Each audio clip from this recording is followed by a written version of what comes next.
ሰበር መረጃ ተሰምቷል። በዛሬው ዕለት በኢድ አል አድሃ አረፋ በዓል ምንድነው የተፈጠረው? በዚህ ሰዓት የተሰማ መረጃ ልንገራችሁ። ወደ ዝርዝር መረጃ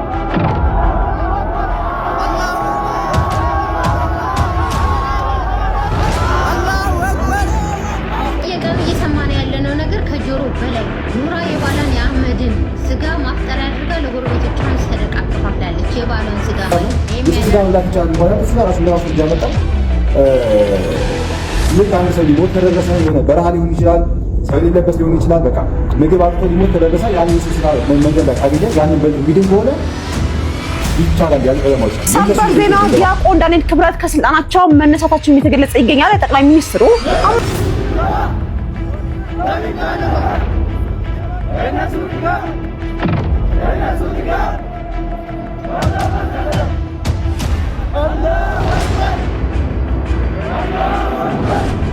ሰላም ለእናንተው እንደምን አላችሁ እንደምን ቆያችሁ። በዛሬው ቪዲዮ በእስልምና የአረፋ በዓል ላይ እንግዲህ ይህንን በእምነት የምትገኙ ሁላችሁም አስቀድሞ እንኳን አደረሳችሁ ኢድ ሙባረክ ብለናል ማለት ነው። ነገር ግን በትናንትናው በዓል ምን የተከሰቱ ነገሮች ነበሩ? ያልታዩ እጅግ አስደንጋጭ ክስተቶች ታይተዋል።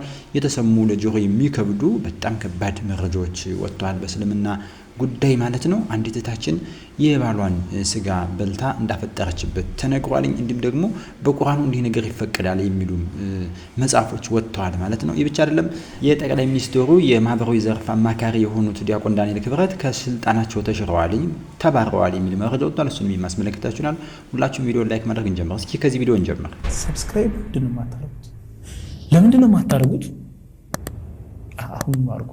ጋዜጠኛ ሶፎንያስ ዋሲሁን መላው የኢትዮጵያን ሕዝብ በይፋ ይቅርታ በመጠየቅ ወደ ቤት መመለሱን ይፋ አድርጓል። ሶፎንያስ ባስተላለፈው መልእክት ተመስገን ለቤቴ በቅቻለሁ፣ መድኃኔዓለም ስለማረኝ ደስ ብሎኛል ካለ በኋላ ወዳጆቼ፣ አድናቂዎቼ፣ መላው የኢትዮጵያ ሕዝብ አንገታችሁን አስደፍቻችኋለሁና ከልባችሁ ይቅር በሉኝ ሲል ጥሪ አቅርቧል። ሶፎንያስ አክሎም እንደ እግዚአብሔር ፈቃድ በቅርቡ በሰፊው መድረክ ኑዛዜን ትሰማላችሁ፣ ብዙ የምናገረው አለኝ በማለት በቅርቡ ትልቅ ሚስጥር ይፋ እንደሚያደርግ የገለጸ ሲሆን መልእክቱንም አትፍረድ ይፈረድብሃል በሚል ከባድ ማሳሰቢያ በዚህ መልኩ ደምድሟል። ታዲያ የጋዜጠኛ ሶፎንያስን መልእክት እንዴት ታዩታላችሁ?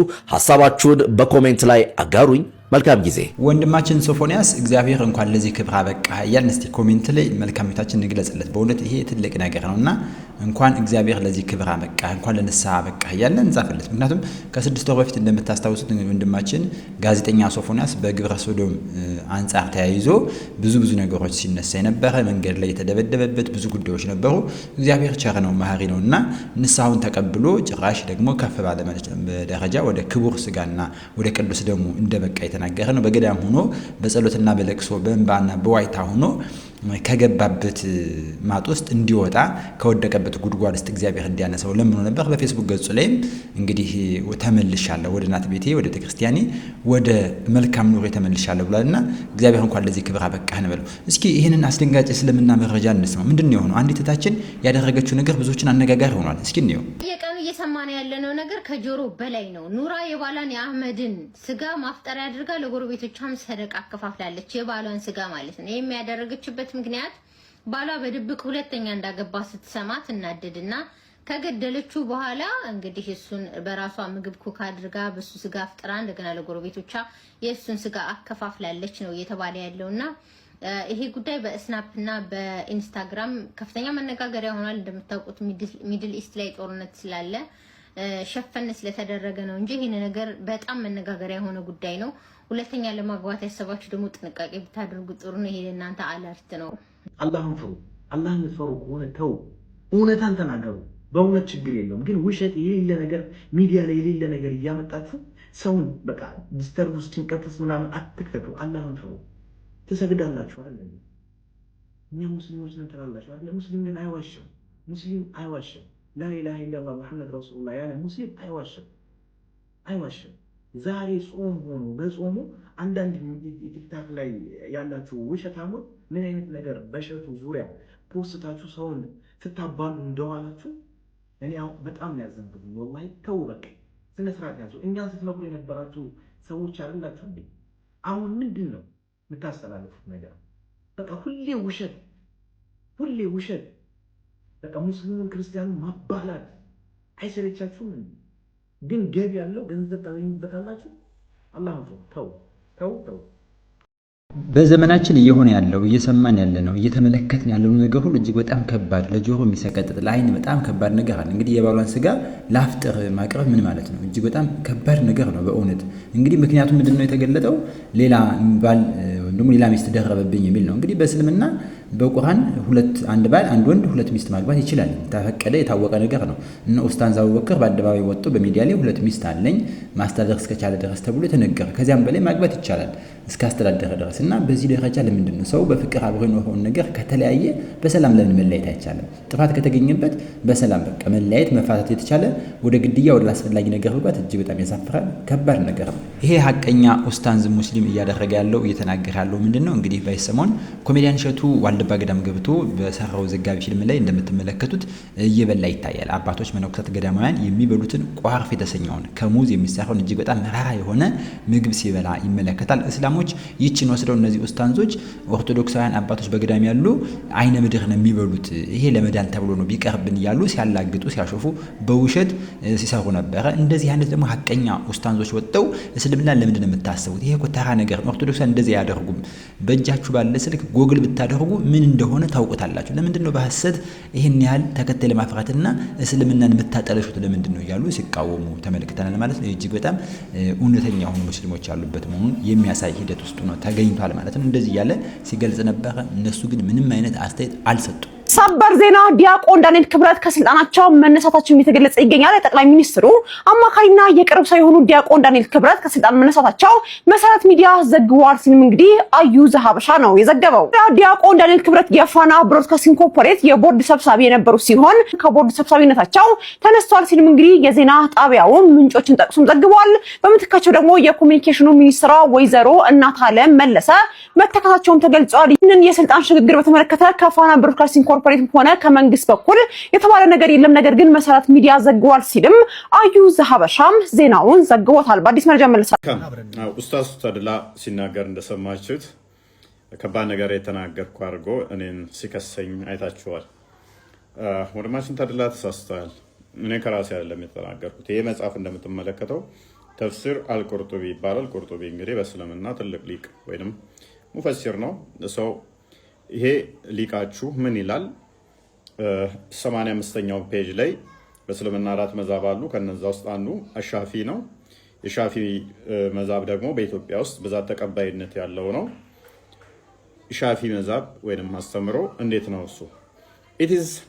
It is not permitted to kill a rimma because his life is respected, or a Muslim or a captive because he is someone else's property.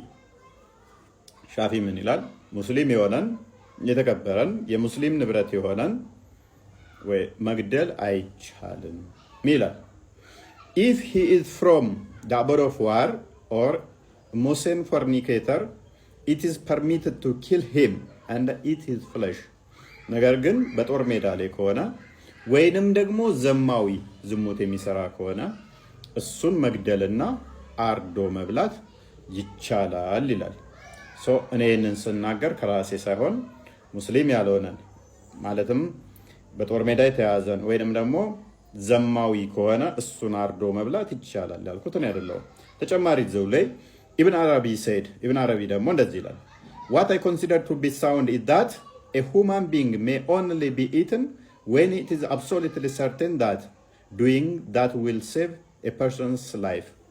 የሰው ስጋ ሊበላ የሚችለው አንደኛው ተርቦ ለምሳሌ ሙስሊም ተተራበ እንዳልነው ዘማዊ ከሆነ በተለያዩ ምክንያቶች ወይንም ደግሞ ወንጀለኛ ከሆነ ሙስሊም ያልሆነው በልቶ ሙስሊሙ ማለት ነው እሱ ራሱን ማዳን ይችላል ተተራበ ማለት ነው። እኔ አይደለም ከራሴ ያለም ያልኩት። ተጨማሪ አንድ መረጃ እዚሁ ቲክቶክ ላይ አንተ ዲዩቲ ያደረከው ኡስታዝ ከዚህ በፊት መብላት እንደሚቻል እኔም ብራብ ልበላ እንደምችል ኢንቫይት አድርጎኝ ያው ምላሽ የሰጠበትን አድምጠው። በረሃማ ቦታ ሆነ የሰውን ስጋ ብታገኝ ማለትም ከመቃብር ይወጣ ሊሆን ይችላል ወይ ደግሞ የሆነ የሞተ ሰው ሊሆን ይችላል። ኦኬ ያንን ስጋ ብትድንና ህይወትህን ማትረፍ ብትችልና ወደ ሰፈር ብትገባ የትኛው ይሻልሃል የሚል ጥያቄ ነበር እንጂ በቁሙ የሚሄድን ሰው አርደህ የሚል ጥያቄ አልጠየኩም። ግን ዑለማዎች ይሄን ነገር ፈትዋ ሲሰጡ ከምን አንጻር ነው? የሰው ስጋ መብላት ይቻላል እንኳን እሱ ራሱ እንደ ማስረጃ ያመጣ ልክ አንድ ሰው ሊሞት ከደረሰ የሆነ በረሃ ሊሆን ይችላል፣ ሰው የሌለበት ሊሆን ይችላል። በቃ ምግብ አጥቶ ሊሞት ከደረሰ ያንን የሰው ስጋ መንገድ ላይ ካገኘ ያንን በልቶ የሚድን ከሆነ ይቻላል ያሉ ዑለማዎች አሉ። የእነሱ ንግግር ነው እንደ ማስረጃ ሁጃ አድርጋ መጣ። ይህ ወገናችን ማለት ነው።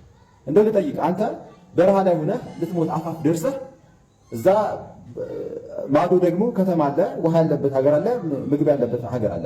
እዛ ለመድረስ በቃ አልካህል፣ አንተ በጣም ረቡሃል፣ ደክሞሃል። አጠገቤ የሰው ስጋ አገኘ፣ ትሞታለህ ወይስ የሰው ስጋ ትበላለህ? መልሱን ለአንተ ተውኩት። ዌል እንግዲህ ወንድማችን ተድላ እንደሰማኸው ነው። ይህንኛውም ኡስታዝ ሲናገር እንደሰማው ከተራበ መብላት ይቻላል ሲል ሰምተዋል። ሰው ከራሴ ያወራሁት ሳይሆን መጽሐፍቶቻችሁ ላይ ብዙ ቦታ ላይ ያለ ነው። ነገር ግን በእኛ ሃይማኖት ላይ የሚቀጥፉ የእናንተ ሙስሊሞች ኡስታዞች ንጽጽር የሚሰሩ እንዳሉ ተመልከት። ገዳማውያን የሚበሉት ካካ ነው እያሉ እንደዚህ ይቀጥፋሉ። አንድ አይደለም እጅግ ብዙዎች በዘመቻ በውሸት ያቸው እንደዚህ የሚቀጥፉ ናቸው፣ እንደዚህ የሚዋሹ ናቸው። ቪዲዮ ሰርቼበታለሁ። ይበልጥ ጠንከር አድርገህ ትሰራበታለህ ብዬ ተስፋ አደርጋለሁ። ነገር ግን በዚህ ጉዳይ ላይ ሰው እንትን በማለት ላይ እሱ ላይ ጥያቄ ካለ ገስት ላይ መተህ ልጠይቀኝ ትችላለህ። እኔ ፍሪ ነኝ። ከራሴ አንዳች አላወራም። ያወራሁት ነገር ኮንፈርት ካልሰጠ ውሸት መስሎ ከታየ መተህ መረጃ ልጠይቀኝ ትችላለህ ማለት ነው። ሜይ ቢ ጤናማ አይምሮ ያለህ መስሎ ስለታየኝ ነው ይህ ምላሽ የሰጠው። ጤናማ አይምሮ ያለህ መስሎ ስለታየኝ ማለትም ማገናዘብ ማረዳት ስለምትችል ከራሴ ያላወራው አስተምሮቱን ነው ሪቪል ያደረኩት። የእናንተዎቹ ግን ያው እንደዚህ ይዋሻሉ። በሌለ ገዳም ውስጥ የሚበሉት ካካ ነው እያሉ ማለት ነው። እኛ የተጻፈ ነው ያነበብነው።